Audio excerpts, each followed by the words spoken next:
Keller Williams Realty and Andre Salami with Red Door Realty, Tina and I.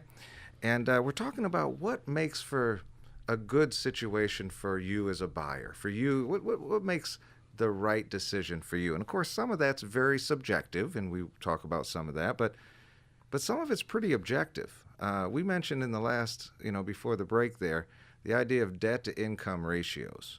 And that is to say, when you talk about your income, how much of it is already spoken for in terms of debt, right? Yep. That includes certainly your house and the principal and interest there, but it also the taxes and the insurance and maybe a homeowners association if that's involved.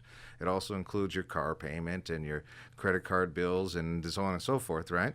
So Thomas, I know you've done a lot with mortgages and you used to be in the mortgage industry. Yep. What's kind of an ideal sweet spot with that debt to income ratio, you think? When you say ideal, it really does come down to the individual. It's something that you got to tailor make for them. Where, you might have a higher income client who, Right.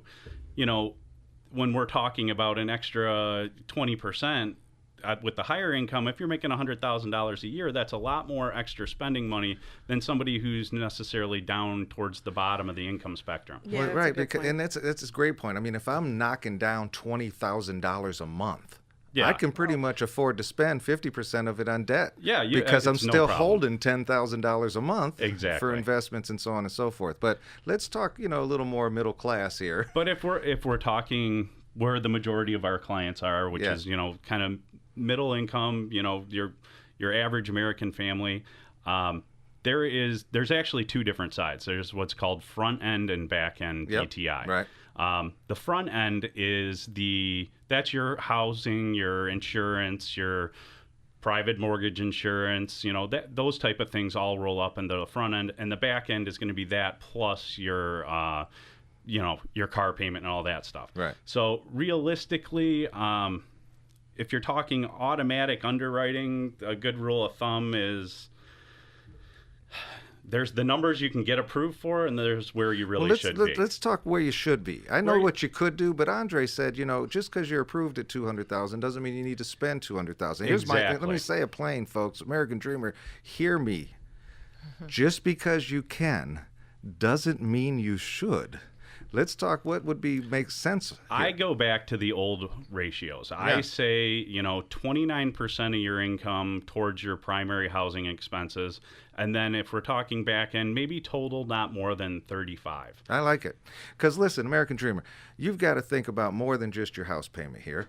Let's talk riches. Mm-hmm. We talk retirement planning. We talk, the I stands for investments, the C for cash flow, which your housing choice is going to impact your cash flow significantly. Yes. The H stands for have adequate insurance. The E stands for estate planning. The S for strategies for taxes. If you can work well in those 6 categories, you can build your American dream. American Dreamer, you can own your dream. If you'll take personal responsibility and own your dream, you can also achieve and own your dream. And we're talking, what makes sense here when it comes to debt to income ratios, and something, 35, 36% is the kind of ideal ratios when you're talking back end. That includes all of your monthly debt. And we're talking ratios, but if you actually want to, what I tell a lot of my clients is you have to think about, you may be 2 income, but you're not always going to be necessarily 2 income. Right.